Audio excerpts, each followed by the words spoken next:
listeners, it's me, again.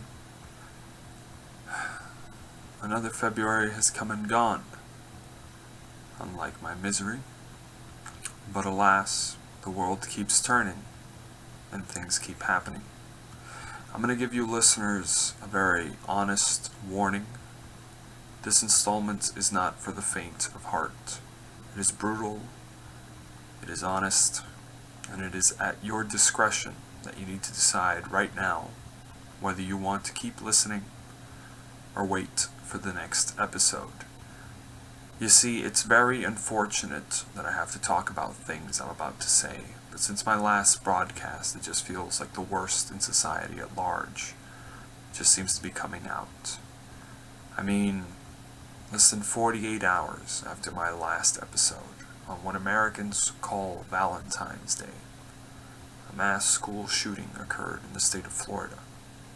Valentine's Day, a day that's supposed to be about love. 17 people, in a school of all places, killed, not to mention however many were injured, and are likely traumatized by the event. Believe it or not, though, that school shooting isn't a subject for a segment on the show today. Why? Because it's a subject that isn't controversial. And you might be thinking, not controversial. Gun control and the Second Amendment is a big deal over there in the States.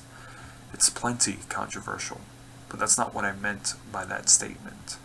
When I say that subject isn't controversial, what I'm saying is all rational people would agree that mass killings like what occurred on February 14th in Parkland, Florida, have no place in civilized society. That's what I mean when I say this isn't a controversial topic. And yet there is little doubt in my mind this sort of tragedy will occur again in some form or another. That's just one of the many hard truths in the world we live in now. There are evil, wicked people out there. They can look just like everyone else. My first segment highlights that perfectly, actually. So let's get right into it with what's happening now, sort of. Meet Erica Gomez. She's a 17-year-old girl who lives in El Paso, Texas, located in the United States. And her story is outright despicable. You see, she was pregnant, and last month on February 9th, she gave birth in the bathroom of her house to a baby boy. Apparently, either no one else was in the house when she did it, or she gave birth to her son very quietly, because no one seems to have been aware of this. What happens next in this story is downright sickening. She stabs the baby, her own newly born son, 9 times, just minutes after giving birth to it. She stabbed the infant 3 times in the neck, 1 time in the side, and 5 times in the back. She killed her own son. Let me repeat that for you. She killed her own newborn son, just minutes after it was born. And what did she do next? She wrapped the body of the dead infant in a bathrobe. She walked out of her house and hid the infant's corpse in her neighbor's shed. And then she returned to her house and went to sleep. She didn't tell anyone what had happened. She just went to sleep. Erica's mother, who unlike Erica had the human decency and compassion to not murder her daughter moments after giving birth to her, notices while Erica's asleep that Erica's bleeding a lot. And so, her mom takes Erica to a nearby hospital. At the hospital, the doctors, not knowing what had happened earlier that day, determined that since there is no sign of a baby inside Erica anymore, that Erica must have suffered a miscarriage. Meanwhile, one of Erica's neighbors, a 13-year-old boy, is unfortunate enough to be the first to discover the dead infant in the shed. By this point, the infant has been dead for 12 hours. About 2 weeks later, on February 23rd, the police arrest Erica on capital murder charges. She killed her own child moments after it was born and then she tried to hide it and pretend like nothing had happened. I don't know what was going through her mind when she did it. It doesn't matter. What she did is inexcusable. She killed a defenseless infant, her own child. I'd call her an animal, but that would be an insult to animals. Most animals don't murder their own offspring needlessly. This woman is sick in the head, and what she did is downright shameful. But that is not the only sort of story that has no place in civilized society. On to the next segment. Honor some heroes. There was a video making the rounds on social media of a homeless man eating a meal at a McDonald's in Myrtle Beach, located in the U.S. state of Florida. The video was taken by one Yossi Gallo, who was also eating a meal at the same McDonald's.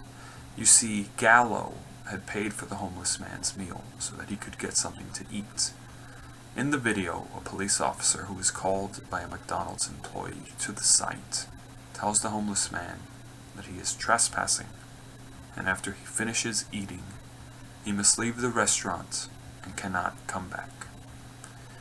Gallo completely loses it and just goes off on the McDonald's staff for what they are doing to the poor man, and is then himself also kicked out for being unruly.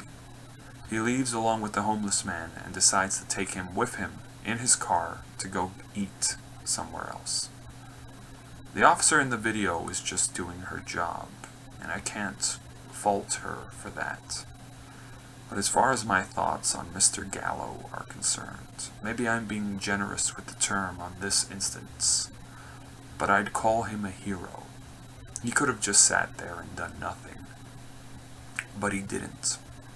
I wouldn't say he reacted the best way by risking himself getting arrested, but his response is definitely indicative of someone who truly cares about what's right, and he was in the right on this instance.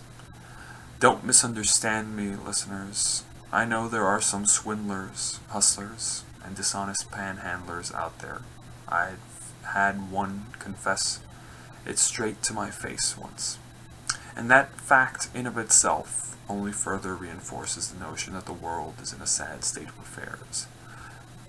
But what does it say about where our society has gone when businesses go out of their way to punish the less fortunate in society when they've done nothing wrong? Have we really lost our sense of kindness and compassion so much? My final segment is not about any particular story or event. It's really just a conversation I want to have with you all, listeners. So, let's talk, Internet. I've spent a lot of time thinking about my personal situation in life in regards to the woman I love and my feelings for her that continue to go unchanged. And whilst doing so, I've also been thinking about the terrible stories being talked about in the world. The world at large just feels so wicked. Governments that don't serve the interests or care for the well-being of their people make up the majority of the national governments of the world. Many governments are spying on their own citizens. Hard-working people are losing employment due to mechanization. Global conflicts around the world only seem to worsen and worsen with each passing day as chemical weapons and drone attacks occur without any major consequence. Individuals who are mentally unstable league rogue nations and pursue nuclear armament, as the nations that already possess such arms boast of fragrantly using them. Meanwhile, the rich only seem to get richer as the poor and middle class fight amongst themselves for the limited opportunities available to them. People are being run over in the streets by fanatics. Lunatics go on killing sprees in places that were once thought as safe and secure. All the while, people and society as a whole seem to be losing their sense of empathy, sympathy, patience, and compassion.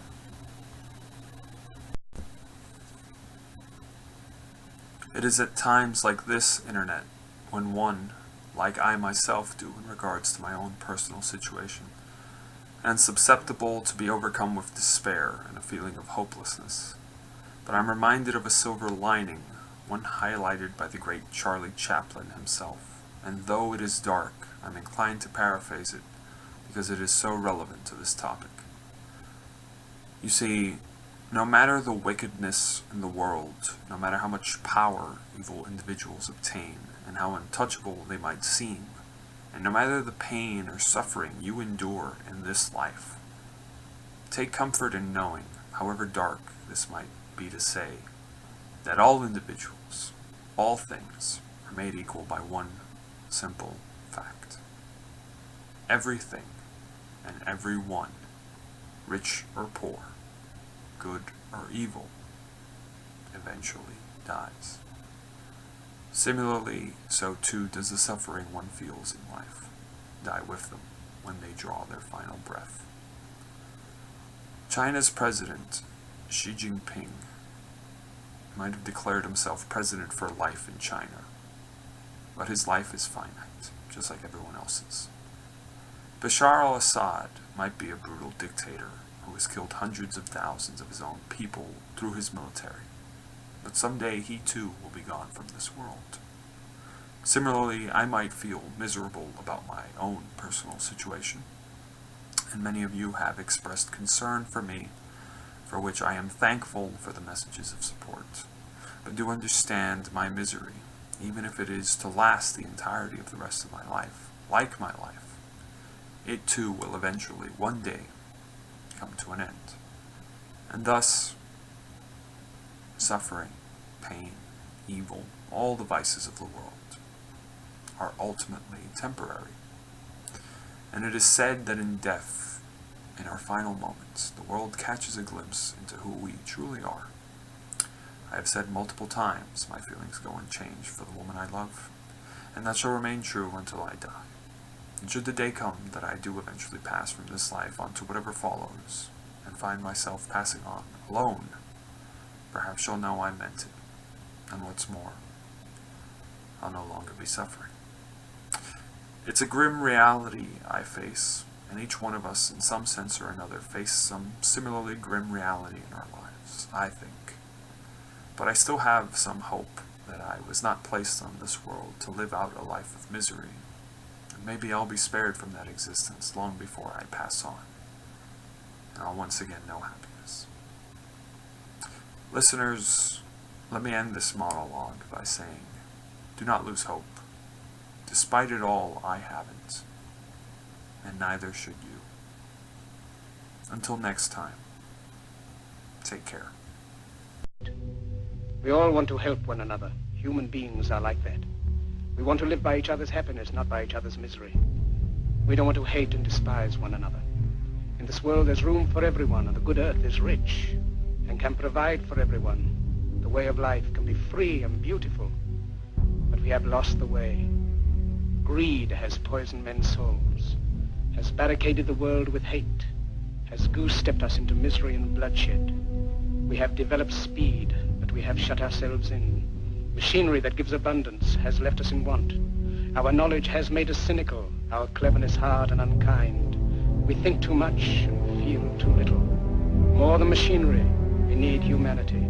More than cleverness, we need kindness and gentleness. Without these qualities, life will be violent, and all will be lost. The aeroplane and the radio have brought us closer together.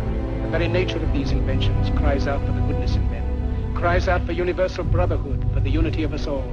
Even now, my voice is reaching millions throughout the world, millions of despairing men, women, and little children, victims of a system that makes men torture and imprison innocent people. To those who can hear me, I say, do not despair.